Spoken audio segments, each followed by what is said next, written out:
লক্ষ্য নিয়ে নাম জপ করো, লক্ষ্য নিয়ে গোবিন্দের ভজন করো।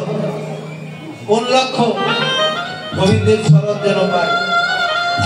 আর কোন লক্ষ্য নয়, একটাই লক্ষ্য, যে কৃষ্ণ ভজিবার তোরে সংসারে আইন। এই লক্ষ্য একটাই, আর কোনো কিছুর জন্য আসিনি। কৃষ্ণ ভজিবার তোরে সংসারে এসেছি, তার মানে সংসারটা আগে ছিল, এখনো আছে, আমি মরে গেলেও থাকবে। আমার জায়গায় আমার বাবা এক সময় ছিল, তার বাবার জায়গায় তার বাবা ছিল, আজকে আমি এসেছি ওই জায়গায়। আমি মরে গেলে আমার জায়গায় আমার সন্তানেরা আসবে, তারা মরে গেলে তার পরবর্তী জেনারেশন যারা আছে তারা আসবে, সংসারটা কিন্তু থাকবে। তাই তো মহাজন বলেছে যে কৃষ্ণ ভজিবার তুমি সংসারে আই। সংসারটা তৈরি করা আছে, তুমি এই সংসারে একজন দাস, তুমি কর্তব্য পালনের জন্য এসেছো এখানে। কর্তব্য কি? কর্তব্য যে সংসার ধর্ম পালন করবে, আর লক্ষ্যটা কি? যেন কৃষ্ণের চরণ পাবে। কর্তব্য হচ্ছে সংসার ধর্ম পালন করতে হবে।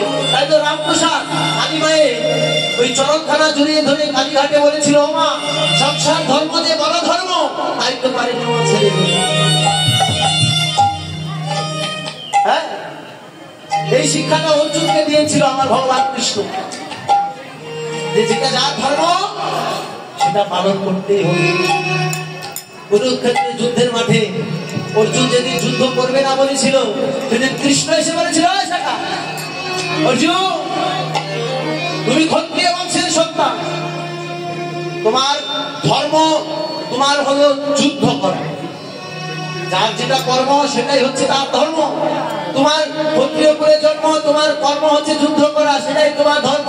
তাই আমি বলি, আমার কথা শুনো অর্জুন, সর্বধর্ম পরিত্যাজ্য মামেকাং শরণং ব্রজ, অহং তাং সর্ব পাপে ভুমুক্ষং নাস্যামি। দেখেছি ওমা শিক্ষাটা কি দিয়েছে? বলছি সবকিছু ভুলে যাও, সব ভুলে যাও, সবকিছু আমার চরণে অর্পণ করে দাও না, তারপরে যাও দেখি কোন দিকে যাও। মনপ্রাণ আমার চরণে দাও। এরপরে তো পুত্র সন্তান আছেই, স্ত্রী পুত্র বন্ধু বান্ধব আত্মীয় স্বজন পরিজন, তুমি তোমার কর্তব্য পালন করে যাও, আমি তোমার সঙ্গে আছি।